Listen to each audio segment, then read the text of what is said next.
Yo, what is going on YouTube? It is Dylan. We are back with another Madden video. Now today what I got for y'all is going over my top 10 most underrated cards in Madden 22 Ultimate Team. Now before we do go on ahead and get into the video, if you are new to the channel, make sure to smash that like button and also subscribe if you are new. I drop almost daily Madden content on the channel. My end of the year goal for Madden 22 is to hit 10k subscribers. I could not do it without y'all, so I would greatly appreciate that. Now like I said, we got 10 cards today. The first one right here is going to be a quarterback, and I think this Marino is the most slept on quarterback. He came out, I think, like in the beginning of the year, right? And I still think he is I don't want to say a meta quarterback, but I still think he is a very usable and very great quarterback. In my opinion, probably the best pocket passer in the game. Now, the reason why I think he's underrated, first things first, he's not an escape artist quarterback with really high speed, right? So I don't really quite think he fits the meta of what Madden 22, specifically on next gen, is. I feel like on current gen, he is like literally one of the best quarterbacks in the game, given like the meta on that. But he hits all like the accuracy thresholds. He has great throw power with 94. He's 6'4". He also has the fastest in the pocket release in the game. He has that Aaron Rodgers release, right? And a lot of people go ahead and like, they don't like how he doesn't get gunslinger either. But I promise you, pass lead elite on this card is basically like gunslinger with that like slinger one release, that Aaron Rodgers release. It is very, very good. And I just think he's very slept on. You don't really see a lot of him anymore. It's mainly like Derrick Henry, Jalen Hurts, Russell Wilson. Now for number 2, this is again one of my favorite cards in the game. It's gonna be Deebo Samuel at running back. I do not see a lot of this card at all. Like stats wise, he is the best receiving back in the game, by far best receiving back in the game. 95 speed powered up, has 90 spin powered up, and I think he has a very good spin animation as well. He's a 5'11", 215 receiving back. He's a wide receiver at running back, basically. That's literally what he is. 90 short route running, 89 medium, 86 deep route running. You would want to see these 90s, but this card is good enough to play receiver. Like if you want him to play receiver, he can play receiver. He can unlock a lot of things. Like me personally, I started running split close because wheel route simulator, I can run 2 wheel routes on every single play, right? But even if I didn't want to split close, like this guy could be like your starting running back period and just be like, you know, just the best receiving back in the game. Or you could sub him in at wide receiver and audible down and weak box people that always try to run like that dollar blitz. You know what I'm talking about? So I think this card is very, very valuable, and I think he's highly slept on. Now we're back with another card that I probably have a little bit of personal bias towards, because Rasul Douglas has been my best corner the whole year. He just got a knack card, and a lot of people I think sleep on him. Like I'm not gonna lie to you, he's one of the tallest corners in the game with 6'2" height. He's 95 speed powered up, 90 change of direction, 95 play rec, 90 zone coverage.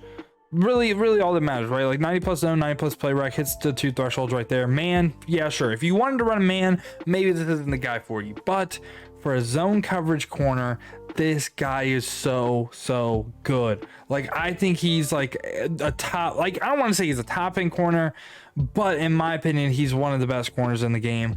I really love this card. Now we're gonna move on to receiver at number 4 right here. Andre Johnson. I never see people run Andre Johnson. Like maybe an occasional theme team here and there, but for the most part, I see no one run this card. And if you run the ball, this should be your starting wide receiver. Don't care what you say, this should be your starting wide receiver if you run the ball. So first off, 95 speed powered up, could be 97 with the deep route specialist with strategy cards. 6'3", 230, physical archetype. I'd throw matchup nightmare on him for 1 AP as well. Hits all the route running thresholds. But the main thing, man, 83 run block, 83 run block on his card. This is something that like basically no receiver has. He's the best run blocking receiver in the game. Like if you want to run the ball, this should be a receiver. Now right after him, we have a slight budget option, but he will get an upgrade soon, I believe. DJ Chark is a very good receiver. Specifically, like right now he's a budget receiver, but I want to shed light on him because when he gets a new card, he might be one of the best receivers in the game. And 93 speed right now, could be 95 on any team with strategy cards. Yeah, sure, that might not be the best right now, right? 85 short, 88 medium, 90 deep route running. Only hits a deep route running threshold. Yes, I get it. But come look to the right here. 6'4" height. When he gets a new card, it's going to be really insane. I'm not going to lie to you. He is going to be an absolute monster when he gets a new card. And I still think this card, like, even for his time, I felt like no one ran him. And I felt like I don't want to say he got disrespected, but like, dude, like this was actually like a really good card. Now, right after him at number 6 is this Tyreek Hill tight end card is a top end tight end in the game. I don't care what no one says. Sure, he's 5'9", 185, and he might not be the best blocker in the game, but this is a top end tight end. If you pass the ball, he is a top end tight end. 94 speed on him, 91 short, 89 medium, 90 deep. Only doesn't hit the medium route running threshold. But like, it's a 94 speed tight end for 13K. If that's not underrated, I don't know what is, because like I don't know how you would get much better than this for his price. Like, I feel like he might be the best budget card in the game given his price, because you could make the argument he's an A or like an S tier tight end, and I won't say you're wrong, because yeah, sure, he's smaller and again, not a great run blocker, but 94 speed at tight end, there's not too many people like that in the game. I don't think people realize how good this next card right here. At number 7, we got Hassan Reddick. I really don't like this card right here is might be the best pass rusher in the game. He might be the best pass rusher in the game. 93 speed on him, 99 finesse moves. And I know what you're thinking. Wait, he's best pass rusher in the game, but he has 85 power moves. We'll get to that in a second. He does have lower block shit, but he has 99 for finesse moves. That's all I want you in your mind. Ingrain that. Boom. 99 for finesse moves. We're going to go ahead, scroll down right here to his pass rush traits. Bull rush, no. Spin move, no. Swim move, yes. What does that mean? They're only going to use this 99 finesse move, right? It's all he's going to use. Like, he's a perfect pass rusher. He's one of the fastest in the game. And he also has 99 for a pass rush move that he is only going to use. So he is for sure like a tippy top, like S tier player. And yeah, he's going like 500K. Oh, is he underrated? He's going for like 500K. It's because he's an LTD. If he wasn't an LTD, this card would be a lot cheaper. But I'm telling you, this card right here is absolutely insane. Like, I think he can be argued for best pass rusher in the game. Now, right after that, we got another corner right here in Keith Taylor. Very similar to what I said about Rasul Douglas, but 94 speed on him, could be 96 on any single team, 90 change of direction, 90 man, 90 zone, 90 press, hits those 3 thresholds. Only threshold he doesn't hit is 90 play rec, and that's the one thing that I would say slightly holds him back. But he's also a 6'2 corner. Like, he's one of the tallest corners in the game as well.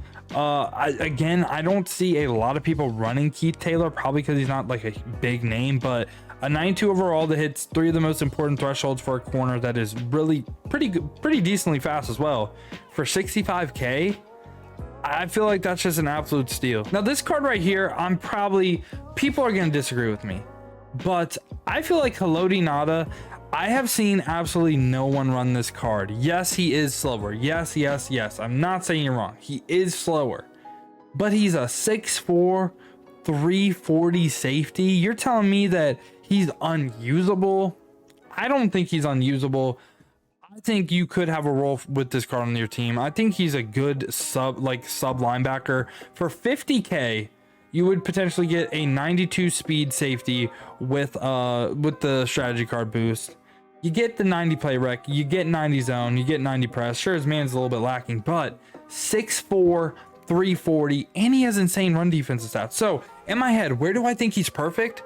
Like, the people that go from like 325 normal to 325 wide, like, why wouldn't you have this card? Like, sure, there are people that are faster than him, but are there better like the potential pass rush you could get from the safety spot when you audible down and like he's blitzing on the edge and like Mike blitz?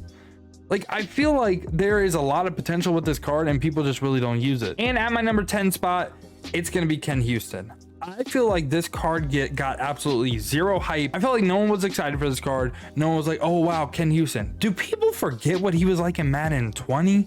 This guy was absolutely insane. 94 speed on him, could be 96 on any single team. I think this is one of the best cards to run a theme team for. Like the Titans, right? They would have Andre Johnson and Ken Houston. Those are 2 of my favorite like slept on players in the game, and they both would get an insane boost by a theme team. But he's gonna have 92 change of direction, 97 jump powered up, 6'3" height, 90 man, 90 zone, 90 play rec, 96 catching powered up. Like, I feel like this card is absolutely slept on. I don't see a lot of people using him, and he also has this big hitter trait on guess. I feel like he's just, I wouldn't say a perfect safety, but he's definitely one of the top end safeties in the game, and I just don't really see a lot of hype for him. But yeah, y'all, this has been my 10 most underrated players in the game. Let me know down in the comments, did I miss on anyone? Are there any underrated players that I didn't have in the video? Leave them down below in the comments. But yeah, y'all, if you did enjoy this video, you enjoy content like this, make sure to smash that like button and also subscribe if you are new. I appreciate y'all clicking on the video. I hope you guys have a great rest of your day, but other than that, man, has been your boy Dill, and I'm out. Peace, y'all.